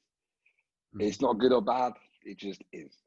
Yeah. And it just makes it easier to just get on with things, doesn't it? I think that, like you said, it's like, when things are great, but when things are shit, it is what it is. And then you just move on, don't you? Yeah. And you just say, I can say no more. Say no more. It is what it is. What's done is done. There's nothing we can do about it. So let's not even spend any time or energy worried about it anymore. Let's just move on. Spot on. Spot on. What's next for ThatGeezer now in terms of the, you know, everything you're doing? I know you said about the, you know, you're going to be doing the nutrition stuff and things like that. You know, where do you see ThatGeezer, you know, in the next couple of years? So essentially what we want to be the medium where, like, so we are into our self-development. Do you know what I mean? But a lot of geezers and a lot of people who are target audience, and when we say geezers, we don't mean just men. We mean people that resonate with the lifestyle, people that resonate with us, resonate with the want to get on, but want to enjoy themselves at the same time. We want to be the medium where we will go out and learn these things, but digest it and deliver it in a way that geezers will resonate with in a practical way that they can apply to their life. And thinking, you lads, the girls, you don't need to go and read all these books and find out all this stuff and spend these hours reading all this stuff. We will do it and we'll tell you what you need to hear. We won't tell you anything else. We won't long-wind it. We'll tell you exactly what you need to hear to help you in your life. So we want to build it into that geezer's guide to life and have it across sort of nutrition, personal training, mindfulness and mindset coaching, and just be that medium where we will build courses, do a podcast, do coaching, and just give you the full holistic approach of everything that you need to be healthy, operate at a high level, enjoy yourself, and have a strong mind and get to where you want to be. Our purpose is empower happiness and purpose. No, empower happiness and potential. That's our purpose. And our mission is to create a movement of the modern day geezer who creates positive change in their communities. Because we don't want to, like, we're doing our thing, yeah. We're trying to get on, we're trying to build our thing, and we're slowly building a community of people. Like, we do a boot camp on a Saturday. So we're 23, we started off with 2 or 3 people, now we're at 23 people on Saturday. And it's sick. Like, we love it. Like, we get down, have a coffee, train, jump in the sea, and then we go to brunch as a team. And like, it's people that, and then we'll all go out the piss after. You know what I mean? So it's like, you can still do everything you want to do, but you can still do it in a way that is not going to damage you, but you're going to grow from it. And that's where we sit. We want to do courses, we want to do coaching. Me personally, so I'm obviously that diet geezer, and I'm starting a program called The Weekender. So my online coaching program is going to be teaching people who are successful, who consider themselves successful and social people, because everyone wants to think of themselves as successful. Do you know what I mean? Like, in your job, most people will consider themselves quite good at their job. Most people will consider themselves having a good relationship with their friends and family, or at least the people they want to be friends with. But then a lot of people can't balance social life with body health, with health and composition. Because it is very difficult, because and what I think is scandalous, I think the information that we get fed through the media and the news, what you receive and what you take in is always, there's always an agenda behind it. Someone's written something they're selling the product behind it. So it could be carbs and fat, and who's it written by? It's written by someone selling you a keto plan. And like, there's all these different examples, and I just want to teach people the understand, thinking, I'm not going to give you a meal plan, I'm not going to give you a diet plan, I'm going to educate you so you can build your lifestyle around the food you love, your routine, what you like doing, that supports your goals as well. And that's my own personal mission, to do that. But in the collective, we want to build that geezer into a platform where people will resonate with and think they'll resonate with my story. They might resonate with Steve's story, they might resonate with Rob's, and hopefully they resonate with the story that we'll get from our followers, and then just have everything they need to be successful through what we go and learn and deliver back to them. Basically, that's the plan. It gives us, and like I said, I want to have a podcast, I want to do what you're doing, I want to talk to interesting people, I want a personal mission for growth. I want to grow as much as I can, but I want my friends to know what I know. I want the people that resonate with that geezer to know what I know. because it would help them. I was gonna say that's like, you know, what you said there is like, you've got your values ready, you know, you've got the mission ready and stuff, and it's in process, and you're already seeing, like you said, the growth from, what was it, 6 people to 23 people with the boot camp, was it? Yeah, you know, Yeah. just seeing that growth in a very small period of time, you know, and it's only just coming into summer for you guys in Australia as well, isn't it? Do you know what I mean? So to have people come in prior to summer, you'll naturally have like more people, you know, come when the weather's great.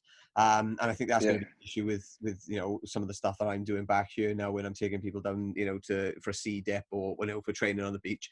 You know, during the winter, it's a lot of people are going to go, oh, fuck, you know what, I don't want to be I don't want to be down there, you know, because it is getting colder in the mornings. I got to be honest, yesterday it took me about 3 hours to warm up after being in the sea, but you know, but I still felt amazing for it. I think it cleanses your mind, you know, in a way that nothing else does. And also, like you said, if you all encompassing if you've got everything in one there with the nutrition, you know, as well as the fitness and the mindfulness stuff, you know, all of that then is it's essentially creating a better person, as a better, you know, or like a better mind body connection, if you like. But no, I love it. I honestly, I think it's great what you're doing, and just I think we've been on for quite a while now, as it happens, and we have been. Are you? So what I was going to say, the last thing is, what would you like to see? So I mean, I know pretty much what you're going to say, but what would you like to see? You know, that, for example, is in Australia right now, but what isn't in the UK. So like in terms of not physical things, but in terms of mindset, you know, with the people in Australia, like I know there's, you know, a lot more focus on self-development and positivity, I would say, in Australia than there is in UK, or at least there's more hubs for it. You know, that's what it seems like from my perspective. And you know what? I think the biggest thing is just getting out and about, just being out in nature, being by the park, being by the sea, because I used to hate walking. Like honestly, I used to hate walking. I used to be so lazy. All I do now is walk. Like on a Sunday, I don't even watch TV anymore. I'll get up and think, what can I do? I'll just go for a walk, and I'll be walking up and down the beach on the coastal walk, because it's like I'd rather be doing that than anything else now. But like, it's just in the UK, like you'd be like, if you went and sat in the park with your mates, you'd be like, what are they doing over there? They're like grown men sat in the park. Why are they sat in the park? Do you know, like a group of lads? Yeah. And it's just like the whole outdoor lifestyle that you get by living in Australia and living in Sydney is incredible. And obviously being out in the sun with the vitamin D and the benefits you get from that fresh air and the vitamin D create a happier environment across all aspects. But then again, you've got the weather. And that's why, unfortunately, in England, if the weather was lovely, it probably would be more like that. But that's why I love living here so much, because the person I am here, I feel like a much better person I am here because of the lifestyle I live here compared to the lifestyle I live in the UK. So that's why I'm a bit scared about going home. I am being honest, I'm a bit scared about going home just because of who I used to be. Yeah. And the lifestyle I used to live there. But yeah, I just think that it's just the lifestyle that the weather facilitates you what the weather enables you to, the lifestyle to live out here makes a massive difference for your physical and your mental health. Yeah, vitamin D, the sun, getting the sun, I've realized that, you know, there's a visible difference with me, you know, when I either haven't supplemented with, you know, a high strain vitamin D, for example, in the winter, or, you know, for like 1 or 2 days, or when I haven't actually been in the sun, you know, winter or summer or whatever, you know, it's, if I haven't been out in the sun for, you know, quite a while or a couple of days properly, it has a big effect. So that a guy, you know, just before we finish up, there's a guy, for yourself, I don't know if you've come across him, Dave Asprey. Jordan Thomas told you about him, actually. He's the one who introduced me to him. He's wrote a book called Game Changers, and it's not the documentary on the vegan stuff. I've heard about it. I've heard about him. Is he the keto guy? No, I think he might advocate for keto to a certain extent, but I don't think it's from a dietary standpoint. I think it's more from a mind. I'm not too sure. Cognitive function. Yeah, I think I've heard of it. Yeah. Yeah, he talks about a lot of different stuff, but anyway, like, you know, what he says is he will every single day, you know, provided the sun is out, he will take his top off and walk along walk somewhere for 15 to 20 minutes at least with his top off, even through the winter, just to get the rays of sun on his skin, just to build up that kind of vitamin D store or something. And he advocates for that in a big way. And through the summer, I've been out a lot more than what I usually would have, and earlier on in the year as well, because of lockdown, I've been getting out on the paddleboard and in the sun more, and I feel so much fucking happier day to day than what I was last year and things. And it's just changed my whole perspective. So I think, like you said, getting out for the people listening in Wales, UK, or anywhere else that's got a bit of, which is not as sunny as Australia, which is most places, just try and integrate it, even if it's on your lunch break and work, rather than sitting in the office canteen, just getting out and about, getting out in the sun, maybe for work as well, get out, have a little hour or half hour walk in, whatever you can try and get in realistically, isn't it? And just being in nature more, being around people more as well. I think that's good, but being around people that are going to be benefiting you. So many people have got relationships with family or friends, that are toxic or destructive, and I think it's not serving you, a lot of the time. It's sometimes you've got to deal with it just because they are family or friends, but well, you haven't got to deal with it, but sometimes it's more difficult to shift everything. Whereas just go and like I said to somebody the other day, go and meet somebody in a coffee shop and have a chat with them, just take an interest in their day, in their life. And I say, everybody has got a story to tell. And I think when you just open up and speak to people and open those lines of, conversation, you speak to so many interesting people, but it'll also, the most important aspect of it, it will bring back that kind of sense of human connection to other people. And it'll make you think about things in a different way as well, isn't it? So, couldn't agree more, mate. I couldn't agree more. Yeah, I think, like I said, for me personally, when I started talking about things I'm actually interested in, not that I wasn't before, but publicly, people felt inclined to talk to me back because they were interested in it. But it was never a conversation that we brought up because we never knew each other were interested in it. Yeah. And now we're speaking about it, and people feel comfortable talking to me about things they might not feel comfortable talking to other people about. I've got a very, very, I would say this to anyone that I've got a very, very strong, close, and great group of friends right now who are all on the same mission, and it comes from the Ideas and Beers.